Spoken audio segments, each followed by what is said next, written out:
और डायमेंशंस के बारे में। इस वीडियो में आज हम पढ़ेंगे एरर्स के बारे में। एरर सबको पता है क्या होता है? जब भी हम कोई चीज नापते हैं और उसके नापने में कोई कमी आ जाए, उसके नापने में एक्चुअल वैल्यू से कितना डिफरेंस है, उसको बोला जाता है एरर।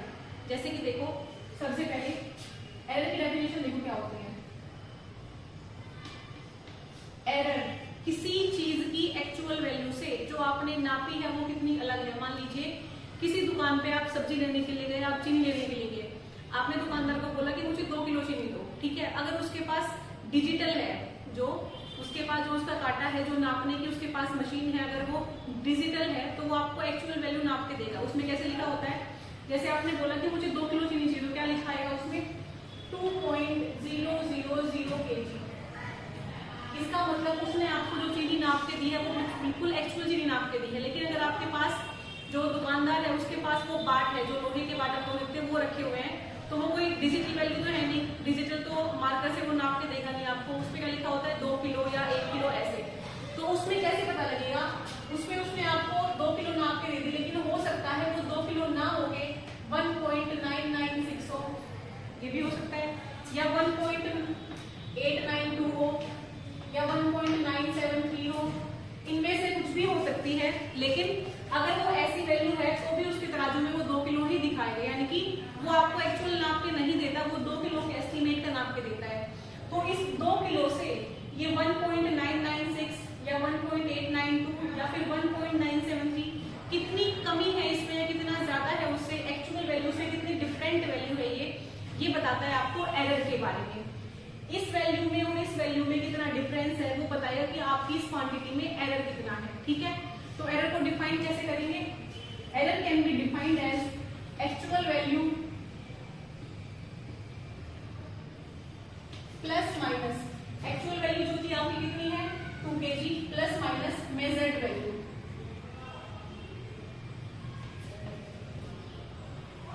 और मेजर्ड वैल्यू आपने कितनी कितनी नाप रखी है 1.996, 1.892, 1.973। अब देखो ये वैल्यू तो क्या है 2 किलो से कम है, लेकिन वैल्यू क्या हो सकती है 2.104 भी हो सकती है, 2.078 भी हो सकती है। ये वैल्यू क्या है 2 किलो से ज्यादा है, यानी कि आपकी मेजर्ड वैल्यू एक्चुअल वैल्यू से कम भी हो सकती है, एक्चुअल वैल्यू से ज्यादा भी हो सकती है। तो एक्चुअल वैल्यू प्लस माइनस इसलिए मैंने लिखा है कि मेजर्ड वैल्यू एक्चुअल वैल्यू से बड़ी भी हो सकती है और एक्चुअल वैल्यू से छोटी भी हो सकती है। आपका जो एरर है वो प्लस में भी आ सकता है, एरर माइनस में भी आ सकता है, ठीक है। तो एरर कैसे नापा जाएगा? एक्चुअल वैल्यू उसकी मेजर्ड वैल्यू में कितना डिफरेंस है आपके पास, उसको बोलते हैं हमारे पास एरर क्या है, ठीक है।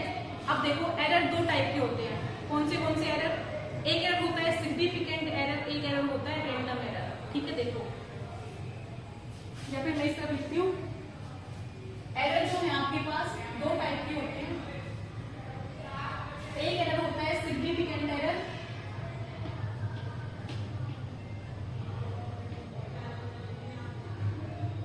एक एरर होता है रैंडम एरर।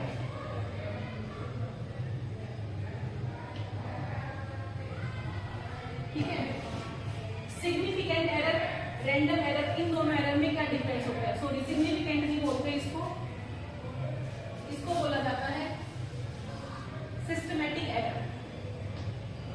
मेरा गलती से सिग्निफिकेंट फिगर बोलने वाली थी, वो सिग्निफिकेंट एरर बोला गया। तो 2 टाइप के होते हैं। पहला एरर होता है सिस्टमैटिक एरर, दूसरा एरर होता है रैंडम एरर। रैंडम एरर को रिमूव किया जा सकता है, सिस्टमैटिक एरर को रिमूव नहीं कर सकते। सिस्टमैटिक एरर को रिमूव करने के लिए आपको कुछ ना कुछ ऐड और सब्ट्रैक्ट करना पड़ेगा,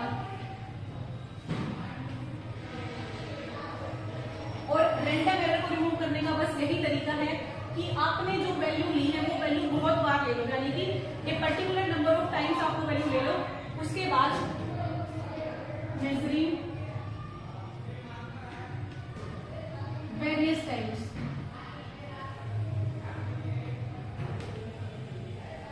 यानी कि आपको कोई चीज तोलनी है, आप उस चीज को काफी बार तोल लो, तो एक पॉइंट तो ऐसा आएगा जहां पे आपकी जो मेजर्ड वैल्यू है वो एक्चुअल वैल्यू से मैच करेगी।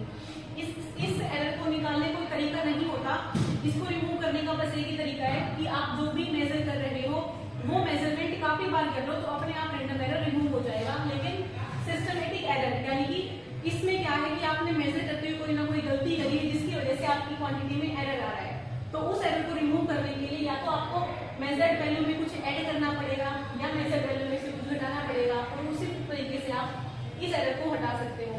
तो इस एरर को रिमूव करने का एक सिस्टम होता है, एक तरीका होता है, जिसको बोला जाता है सिस्टमैटिक एरर।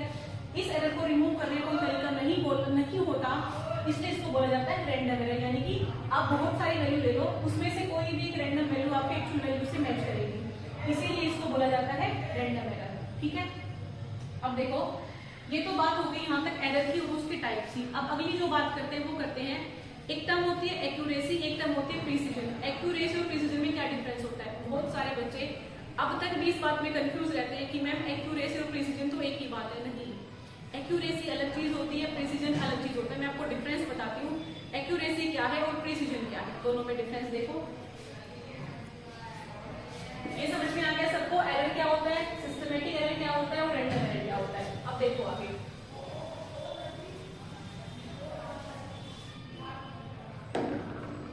एक तरफ लिखती हूँ मैं एक्यूरेसी, एक तरफ लिखती हूँ प्रिसीजन। ठीक है, और बीच में मैं लिखती हूँ एक्चुअल वैल्यू।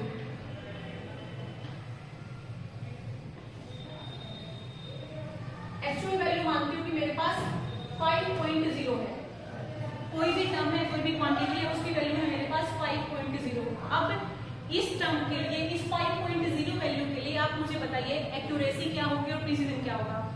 मान लीजिए आपने बहुत सारी वैल्यू दी, आपके पास वैल्यू आई 5.012, आपके पास वैल्यू आई 5.123, आपके पास वैल्यू आई 5.279, आपके पास वैल्यू आई 4.928, ये सब वैल्यू आ गई आपके पास। ठीक है, इस तरफ लिख दो, आपके पास वैल्यू आई 5.012, 5.023, 5.039, 5.024। ठीक है, अब देखो एक्यूरेसी में और प्रिसीजन में क्या डिफरेंस होता है। इसमें देखो, इस वैल्यू में देखो, सॉरी 5 की जगह यहाँ पे 6 करो, एक बार समझने के लिए 5 भी लिख सकते हो, लेकिन समझने के लिए एक्यूरेसी प्रिसीजन में क्या डिफरेंस है यहाँ पे लिखते हुए 6 पॉइंट, ये सब जो है 6.012, 6.023, 6.039, 6.024। एक्यूरेसी में देखो 4.9, 5.0, 5.1, 5.2। सिर्फ यहाँ तक की जो टर्म्स है, बाकी तो सब क्या है, 2 डेसिमल प्लेस के बाद है। 4.9, 5.0, 5.1, 5.2, ये सब वैल्यू एक्चुअल वैल्यू के पास है, 5.0 के पास है, 5.0 के पास 4.9 भी है, 5.0 भी है, 5.1 भी है, 5.2 भी है। लेकिन ये जो टर्म है 6.012, 6.023, 6.039, 6.024, ये सभी टर्म्स आपस में तो पास पास हैं, इसमें और इस टर्म में बहुत कम डिफरेंस है, यानी कि 2 डेसिमल के बाद का डिफरेंस है। देखो 0.012, 0.023, 0.039, 0.024। प्रिसीजन में क्या होता है, जो भी मेजर्ड वैल्यू है वो सब एक दूसरे के आसपास होंगी, लेकिन एक्चुअल वैल्यू से दूर होंगी। एक्यूरेसी में क्या होता है, जो मेजर्ड वैल्यू है वो एक दूसरे से दूर दूर होंगी, लेकिन एक्यूरेट वैल्यू में क्या होंगी, पास होंगी। आए समझ में? एक्यूरेसी में जो भी मेजर्ड वैल्यू होंगी वो एक्चुअल वैल्यू के पास होंगी, एक दूसरे से क्या होंगी, दूर। प्रिसीजन में जो भी मेजर्ड वैल्यू होगी वो एक दूसरे के पास होंगी, लेकिन एक्चुअल वैल्यू से क्या होंगी, दूर। अब एक बात, कोई बच्चा पूछे क्या मैम एक्यूरेट वैल्यू और प्रिसाइज वैल्यू एक हो सकती है क्या? एक्यूरेसी और प्रिसीजन एक साथ हो सकता है? हो सकता है, बिल्कुल। अब अगर मैं यहाँ पे 6 को हटा के 5 कर दूँ, इसलिए मैंने हटवाया था, अगर मैं 6 को हटा के 5 कर दूँ, मान लो 5.012, 5.023, 5.039, कुछ चेंज नहीं करे, सिर्फ 6 की जगह पे मैंने 5 लिखा है, 5.024। तो देखो ये जितनी भी वैल्यूज हैं, ये वैल्यू आपस में पास पास है, मतलब ये सारी वैल्यू कैसी हैं, प्रिसाइज हैं, और ये सभी की सभी वैल्यूज एक्यूरेट वैल्यू यानी कि एक्चुअल वैल्यू के भी पास है। तो ये जो 4 क्वांटिटीज हैं ये आपस में एक्यूरेट भी हैं और प्रिसाइज भी हैं। ये जो वैल्यूज हैं ये एक्चुअल वैल्यू के भी पास हैं और आपस में दूसरे के भी क्या है, पास। तो एक टर्म कैसे होगी, एक्यूरेट भी होगी और प्रिसाइज भी होगी। तो एक पर्टिकुलर क्वांटिटी एक्यूरेट भी हो सकती है, प्रिसाइज भी हो सकती है। दोनों में डिफरेंस क्या है, एक्यूरेट यानी कि एक्यूरेट जो वैल्यूज होंगी वो एक्चुअल वैल्यू के पास होंगे, एक दूसरे से क्या होंगी, दूर। प्रिसाइज जो वैल्यूज होंगी वो एक दूसरे के आसपास होंगी लेकिन एक्चुअल वैल्यू से क्या होंगी, दूर। तो ये डिफरेंस होता है एक्यूरेसी और प्रिसीजन में। आज के बाद आई होप आप लोगों को कोई डाउट नहीं रहेगा कि एक्यूरेट वैल्यूज क्या होती है और प्रिसाइज वैल्यूज क्या होती हैं। तो यहाँ तक हमने पढ़ा एरर क्या होते हैं, एरर सिस्टमेटिक एरर क्या होते हैं, रैंडम एरर क्या होते हैं, प्रिसाइज वैल्यू क्या होती है और एक्चुअल वैल्यू क्या होती है, एक्यूरेट वैल्यूज क्या होती है, दोनों में डिफरेंस क्या होता है। अब आगे जो हमें पढ़ना है वो पढ़ना है एरर के टाइप क्या होते हैं, एब्सोल्यूट एरर क्या होता है, रिलेटिव एरर क्या होता है, परसेंटेज एरर क्या होता है। आपके एग्जाम में जो क्वेश्चन आएगा वो क्वेश्चन ऐसे आएगा, एक्यूरेट वैल्यू और प्रिसीजन वैल्यू में क्या डिफरेंस है, सिस्टमेटिक एरर और रैंडम एरर में क्या डिफरेंस है। या फिर क्वेश्चन आएगा कि पर्टिकुलर नंबर ऑफ क्वांटिटीज दी जाएंगी, न्यूमेरिकल आएगा, पूछा जाएगा एब्सोल्यूट एरर निकाल के दिखाओ, मीन एब्सोल्यूट एरर बताओ, रैंडम एरर बताओ, रिलेटिव एरर बताओ, परसेंटेज एरर बताओ। तो ये सब मैं आपको निकालना सिखाऊंगी न्यूमेरिकल वैल्यू देके कि ये न्यूमेरिकल वैल्यूज हैं आपके पास, इनसे एब्सोल्यूट एरर की वैल्यू निकालो या फिर इनसे मीन एब्सोल्यूट एरर निकालो या इनसे रिलेटिव एरर निकालो या परसेंटेज एरर निकालो। ठीक है, तो अब हम पढ़ेंगे कि एब्सोल्यूट एरर कैसे निकालते हैं। क्लियर, देखो एक बार आगे। सिस्टमेटिक एरर क्या है, रैंडम एरर क्या है, किसको रिमूव कर सकते हैं, किसको रिमूव नहीं कर सकते, एक्यूरेसी क्या होती है, प्रिसीजन क्या होता है, दोनों में डिफरेंस क्या है। तो वो सब मैंने आपको समझा दिया, ऐसे ऐसे होता है। अब बात करते हैं न्यूमेरिकल्स की। न्यूमेरिकल कैसे आ सकते हैं, न्यूमेरिकल में क्वेश्चन आएगा सबसे पहले क्वांटिटीज देगा बहुत सारी, पूछेगा बताओ इसमें से एब्सोल्यूट एरर की वैल्यू क्या होगी। ठीक है, तो एब्सोल्यूट एरर कैसे निकालते हैं, definition the difference between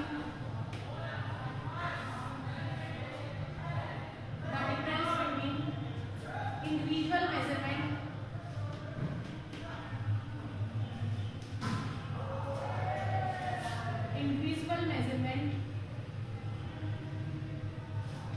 and actual value। जो आपके पास एक्चुअल वैल्यू है और जो इंडिविजुअल मेजरमेंट आप ले रहे हो उसके बीच में क्या डिफरेंस है वो बताता है आपका एब्सोल्यूट एरर। अब मान लीजिए बहुत सारे टर्म्स हैं, टर्म्स हैं 2, 5, 8, 4, 6, 9, 7, ये सब टर्म्स है आपके पास जो आपके पास मेजर्ड वैल्यू है। अब आपसे कहा जाए कि भाई इस मेजर्ड वैल्यू में मुझे एब्सोल्यूट एरर निकाल के बताओ, तो कैसे बताओगे। सबसे पहले एक्चुअल वैल्यू कैसे निकाल जाते हैं, एग्जाम में आपको एक्चुअल वैल्यू दे भी सकता है। मान लो कह दे एक्चुअल वैल्यू है दी 4, ठीक है, तो आपको पता है एक्चुअल वैल्यू क्या है, आप क्या करना है बस इस एक्चुअल वैल्यू में से ये सभी मेजर्ड वैल्यू जो है ये सब्ट्रैक्ट करनी है और कुछ भी नहीं करना, आपका एब्सोल्यूट एरर आ जाएगा। लेकिन अगर वो आपको एक्चुअल वैल्यू ना दे, सिर्फ ये वैल्यू दे दे और कह दिया जाए आपसे कि अब मुझे इसका एब्सोल्यूट एरर निकाल के बताओ, तो कैसे निकालोगे। सबसे पहले क्या करना है, जो भी मेजर्ड वैल्यू है उन सबका मीन निकालो। इनका मीन कैसे निकालोगे, कितनी टर्म्स है 1 2 3 4 5 6 7 टर्म्स है, इनका मीन कैसे निकालोगे, इन सबको ऐड करो 2 + 5 + 8 + 4 + 6 + 9 + 7 और डिवाइड कितने करोगे, कितने नंबर ऑफ टर्म्स है 1 2 3 4 5 6 7, क्या आंसर आएगा 5 और 2 7 8 15 4 19 6 25 9 34 और 7 41। तो आपके पास जो वैल्यू आई मीन की वो कितनी आई 41/7। ये क्या बोला जाए कि आपके पास मीन है और मीन को ही हमेशा एक्चुअल वैल्यू बोला जाता है। तो इस टर्म्स में एक्चुअल वैल्यू कितनी होगी 41/7 41/7। इसको आप लिखोगे ए मीन और ए मीन को ही आपको क्या बोला जाता है एक्चुअल वैल्यू। अब देखो आप निकालना है एब्सोल्यूट एरर, तो एब्सोल्यूट एरर कैसे निकालोगे, सबसे पहले वैल्यू निकालनी है डेल्टा A1। मान लो ये टर्म है आपके पास A1 A2 A3 A4 A5 A6 A7। इस डेल्टा A1 को बोला जाता है एब्सोल्यूट एरर। कौन सी की, इस A1 वैल्यू के लिए, इस A1 मेजर्ड वैल्यू के लिए एब्सोल्यूट एरर क्या है। तो डेल्टा A1 कैसे निकालते हैं, एक्चुअल वैल्यू कितनी है 41/7 माइनस A1 2, ऐसे ही डेल्टा A2 कैसे निकालोगे, एक्चुअल वैल्यू वही सेम रहेगी 41/7 माइनस A2 5। A3 कैसे निकालोगे, एक्चुअल वैल्यू 41/7 माइनस A3 कितना है 8। ऐसे कर करके आप वहां तक पहुंच जाएंगे A7 तक, और A7 कितना है 41/7 माइनस 7, क्या कर ये सब क्या किसकी वैल्यू है? एब्सोल्यूट एरर की। एब्सोल्यूट एरर क्या होता है? Difference between individual measurement and actual value. Actual value और आपने जो इंडिविजुअल मेजर की है वैल्यू में क्या डिफरेंस है? तो ये क्या आ गया आपके पास? Absolute error. अब मीन एब्सोल्यूट एरर क्या होता है वो देखो। What is mean absolute error? Mean absolute error वो निकालते हैं delta a mean divide by इनका जो मीन है, ठीक है। ये किसकी वैल्यू आ जाएगी आपके पास? Mean absolute error. क्लियर? अब देखो इस मीन एब्सोल्यूट एरर की हेल्प से ही हमेशा क्या निकाला जाता है? रिलेटिव एरर और परसेंटेज एरर। तो एक बार वो देखो, यहां तक मिटा दूं, सिर्फ ये रख लो मीन एब्सोल्यूट एरर क्या होता है। अगर किसी ने स्क्रीनशॉट नहीं लिया हो कि एब्सोल्यूट एरर कैसे निकालते हैं तो एक बार वीडियो के बैक में जाके स्क्रीनशॉट ले लो, उसके बाद चाहे कैसा भी न्यूमेरिकल हो आप निकाल सकते हैं। सिर्फ ये फॉर्मूला छोड़ देती हूँ। अब देखो यहाँ तक हो गया आपके पास मीन एब्सोल्यूट एरर। अब बात आती है क्वेश्चन में पूछा जाए what is relative error.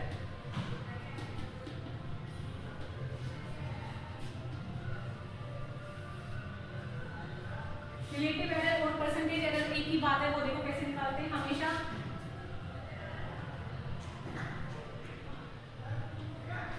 Delta a mean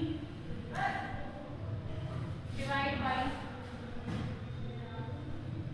A mean और इसको गुणा कर दीजिए आप 100 के साथ। यही वैल्यू होती है रिलेटिव एरर की या फिर परसेंटेज एरर। वो आपके पेपर में स्पेसिफिकली मेंशन करेगा रिलेटिव एरर बताना है, परसेंटेज एरर बताना है या फिर मीन एब्सोल्यूट एरर बताना है। यहाँ तक की पूरी बात थी आपकी एरर के बारे में।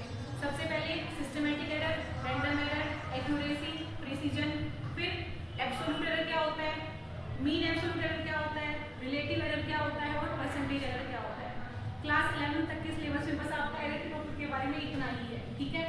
अगली बार जो न्यूमेरिकल हम करेंगे नेक्स्ट वीडियो में वो करेंगे कि अगर आपके पास एरर का कॉम्बिनेशन दिया जाए, मान लो आपको कह दिया जाए कोई एक टर्म है, for example z = x + y, ठीक है। कोई भी एक ऐसी टर्म है जो दो क्वांटिटी से मिलकर बनी है। एक क्वांटिटी है z, ये मिलकर बनी हुई है x और y से। आपको एरर दे दिया गया कि x में एरर है डेल्टा x और y में एरर है डेल्टा y, और आपसे पूछा गया what is the value of delta z। आए समझ में? कोई भी दो क्वांटिटी है, एक कौन सी x, एक कौन सी है y, x और y से मिलके बना है z, और ये पूछा गया x में एरर इतना है, y में एरर इतना है, पूछा गया आपसे z में एरर बताओ। तो अगली बार जो टॉपिक पढ़ेंगे वो पढ़ेंगे हम कॉम्बिनेशन ऑफ एरर। यहाँ तक जो हमने पढ़ा वो सिर्फ एक सिंगल क्वांटिटी में आप एरर कैसे निकाल सकते हैं वो पढ़ा। नेक्स्ट वीडियो में पढ़ेंगे अलग अलग क्वांटिटीज हैं उनमें एरर दिया गया है, उनके कॉम्बिनेशन से मिलकर जो एरर बनेगा वो निकाल के बताओ। और पढ़ेंगे सिग्निफिकेंट फिगर के बारे में, या फिर कोई क्वांटिटी है वो 3 या 4 डेसिमल प्लेसेस तक है, उसको राउंड ऑफ करना है अप टू 2 डेसिमल प्लेस या फिर अप टू 1 डेसिमल प्लेस। तो कितने टॉपिक हो गए? Combination of error, significant figure और राउंडिंग ऑफ द क्वांटिटी। तो ये 3 टॉपिक पढ़ेंगे हम अपनी अगली वीडियो में। तब तक के लिए जो पिछली 2 वीडियोस हैं आपके पास उनको अच्छे से देखिए, क्योंकि यहाँ तक के जो न्यूमेरिकल है ना वो आप सिर्फ 11th 12th में ही नहीं, जो अभी कॉम्पिटिटिव एग्जाम होंगे उनमें पूछा जाता है। अब तक भी उन एग्जाम में पूछा जाता है राउंड ऑफ करके बताओ, या फिर इस क्वांटिटी में सिग्निफिकेंट फिगर की वैल्यू कितनी है, या फिर एरर क्या होगा। एरर के न्यूमेरिकल आते हैं अप टू एमएससी, या फिर एमएससी के बाद जब कोई एग्जाम दोगे कॉम्पिटिटिव एग्जाम, सब में एरर के बारे में, सिग्निफिकेंट फिगर के बारे में, राउंड ऑफ करने के बारे में हर एग्जाम में कोई ना कोई क्वेश्चन जरूर होता है। तो ये टॉपिक आपको बहुत अच्छे से कवर कर लेंगे, एक बार अब पढ़ लो, आगे तक में टॉपिक हमेशा काम आएंगे। तो इन 2 वीडियोस को देखो और फिर हम अगली वीडियो में बात करेंगे अब अपने अगले